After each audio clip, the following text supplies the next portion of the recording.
Canada has been making soccer headlines with Edmonton's very own Alphonso Davies winning the Champions League with Bayern Munich, the road to Qatar 2022, and hosting the 2026 World Cup alongside Mexico and the United States. To talk about this, we're chatting with Canadian men's national team members Tosaint Ricketts, Adam Straith, and Richie Laryea to discuss the future of Canadian soccer. I want to talk to you a little bit about the opportunities that you've had playing with people like Julian de Guzman, Atiba Hutchinson, and now seeing these new wave of players coming up, Alphonso Davies, Jonathan David. What do you think, this new group and this new generation of Canadian players moving forward are going to do for the sport? Well, first of all, to touch on the Julian and Atiba, those two are mentors to me. They've taught me a lot on the field and off the field. They taught me what it's like to be a proper professional in this game and what it takes. The new generation, they're breaking boundaries. They're pushing the ceiling higher.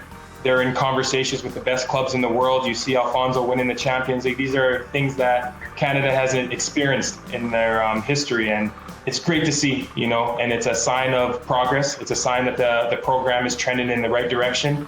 And it's a sign of great things to come, not only for those individuals pushing the boundaries, pushing the ceilings, but for the next generation coming through.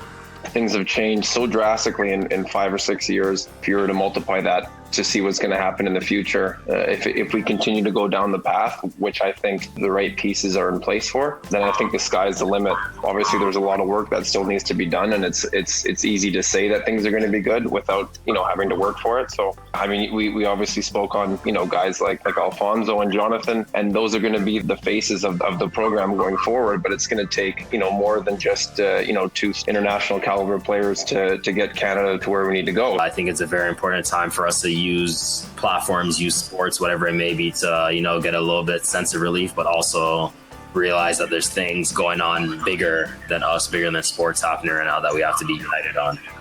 How do you feel specifically about the new World Cup qualifying format?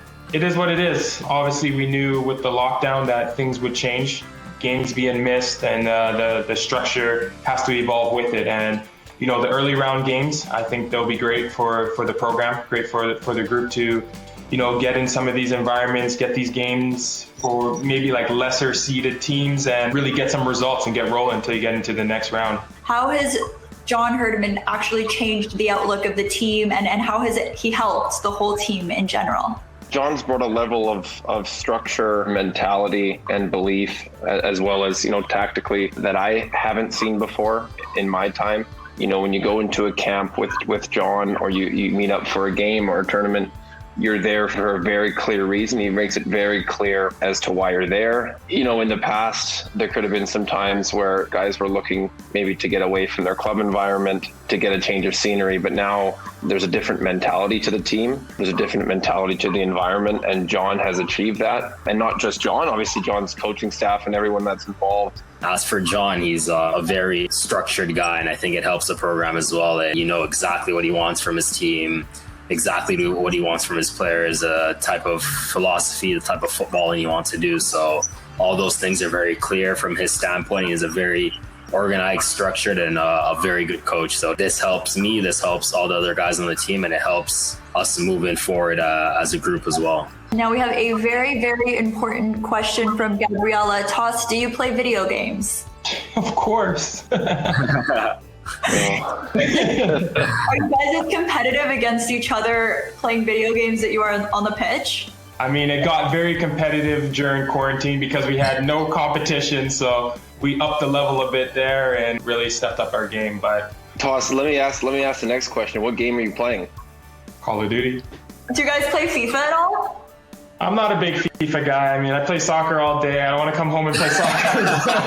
That's just me, though. I don't know. A lot of guys love FIFA, but no, I've retired video games since the little man came into the picture. So me and video games don't go hand in hand anymore. I was gonna say the exact same thing. I used to, and then you become a father, and it's over, which is fine. Totally fine. I'm gonna take all the time I have right now. You'll get it. Tosaint, which player did you look up to growing up? Thierry Henry. I know he's the coach of Montreal now, so don't want to say it too loud, but he was my idol growing up, and I looked up to him, and I wanted to emulate his style of play and his ability. So Yeah, Thierry Henry. Are you a fanboy when you play against Montreal? I was just gonna say, what is it like when you play against them, man? You probably can't even contain yourself when you're on the field over there. Do you make sure you stay on? Next question. Thanks for watching. Remember to go to tln.ca/soccer to sign up for our Gold Club for weekly schedule updates, exclusive Serie content, and a chance to win a $50 Amazon gift card. Don't worry, if you're already subscribed, you are still entered to win. But if you're not, make sure you go right now so you qualify.